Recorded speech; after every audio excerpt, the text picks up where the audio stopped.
When I look at this church and all these people here, I had to get a photograph of what God wanted me to do with my life, or I would still be in a cornfield in eastern North Carolina.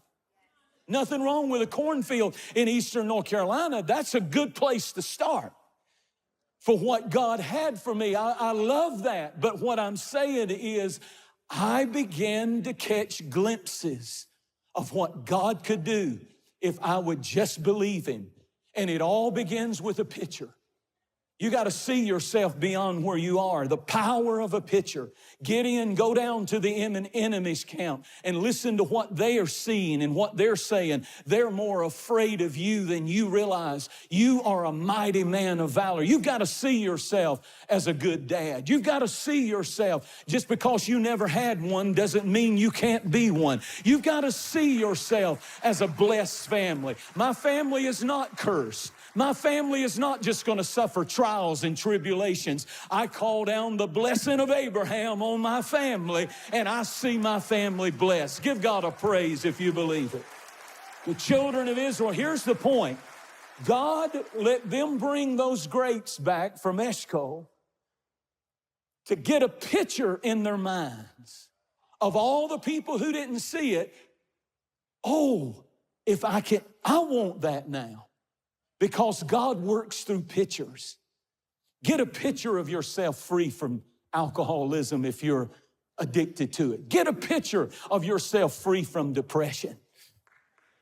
Get a picture that you're free from drugs if you're struggling with it. It all begins in a service like this where God begins to say, there's so much more that I have for you than you can imagine. Get in your mind a photograph of God's promise. See it first. Secondly, the second reason that He wanted them to go over into the promised land, this is a big one. He wanted them to taste the grapes. He wanted to give them a foretaste of what God was going to do. He wanted them to have an appetizer, a sample platter. No more leeks and garlics from Egypt for you. You're moving into a better life. You're moving into a land of dreams. You're moving into something greater than you can produce. I'm your God. I'm Jehovah Jireh. I'm Jehovah Shaddai. I am your source. I want good for you and not evil. I know the plans that I have for you. Plans of good and not evil, to give you hope, to give you a future. There's only two mentalities. You're either a grape taster or you're a giant talker. Because 10 of the spies came back, they saw the exact same thing as the two who were positive and said, we can take the land, we're well able. And notice they didn't come back and talk about their God. They came back and said, we are as grasshoppers in their sight. There are people and they have giants in the land, and we are as grasshoppers. They had a grasshopper mentality. You either have a grasshopper mentality or a grape taster mentality. And so they were talking about how big the grapes were, but here comes Joshua and Caleb. And they're talking about, one is talking about the giants are huge. The other two are coming and stand up, and I could see Joshua and Caleb say, yeah, but the grapes are huge. Oh, but the devil's so big. Oh, but our God is so big. Oh, but there's a lot of sickness and disease going around, but here's how grape tasters talk. You can tell a grasshopper by their vocabulary. We can't, it's not possible, everybody else can but me. Nothing good ever happens to me. Woe is me, woe is me. We are not called to be grasshoppers. We're called to be grape tasters. Come on. Don't give up. Don't quit. Don't lay down. And this is what I want you to see. Giants never showed up until they got to the land of promise. When God allows you to have to confront gigantic problems It's just God's signpost that you're at the beginning of your miracle. We take that as a negative. See, it's all about your perception. That's the third reason why God sent them over. He wanted to check out their perception. What was their perception of themselves? What was their perception of their enemy? What was the perception of their God? And that's the three things you're going to have to deal with if you're ever going to walk by faith and do what God has put you on this planet to do. Number one, what is your perception of yourself? They said, we are as grasshoppers. I'm nobody, I'm nothing. You know, the Lord really spoke to me this week about this, and He said, you need to work on that one. Because I have a lot of insecurities, even 61 years old. I can't hardly take a compliment. My mind races as I play the sax or something, and somebody will say, that was amazing. And my mind's thinking, boy, you must not listen to really great saxophone players. I'll play the piano and somebody will say, boy, you can really play. I always compare myself with somebody else. You preached a great sermon. I'm just now learning that, you know what? Never apologize. Never belittle what God blesses you with.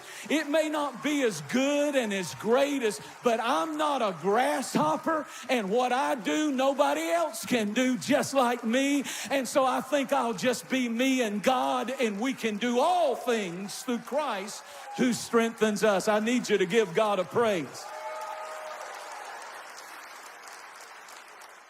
Turn to somebody and say, I'm not a grasshopper.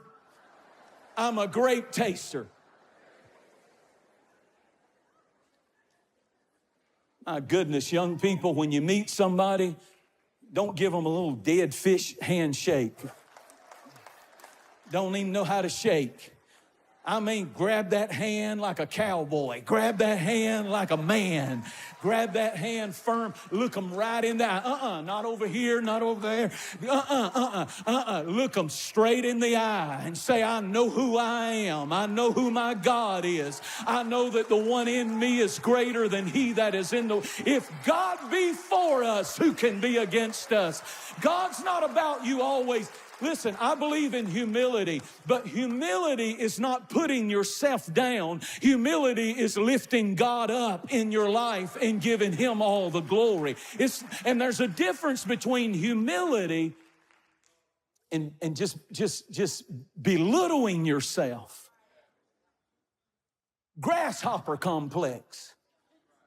I'm nothing, I'm nobody, I'll never be. I'm just now learning in a good way, not in an arrogant way, that if God has blessed me, if I murmur about what God has blessed me with, God takes it as murmuring about Him.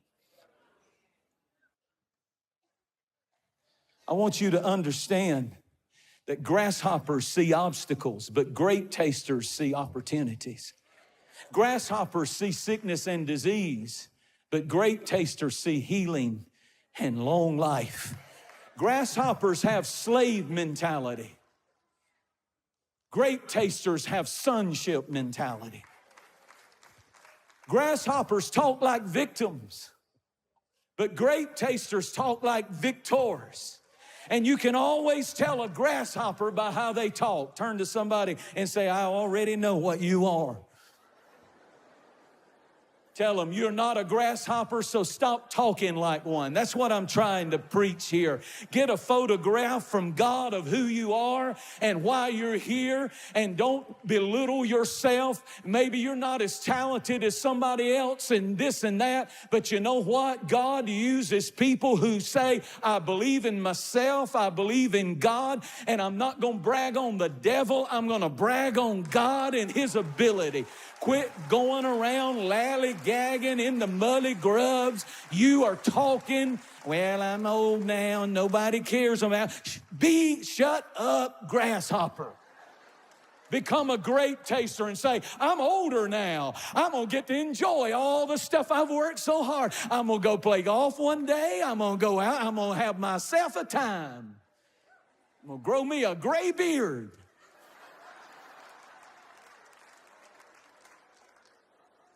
They saw the giants and backed up from the grapes. Because when they got there, they thought that they would just step into the promised land. But anytime you get God's provision, it comes with demonic resistance and problems. There will never be a clear coast straight to the land flowing with milk and honey. You may have, but notice this. See, they were comparing themselves to the giants, not comparing their God to the giants. Because who's the giant then?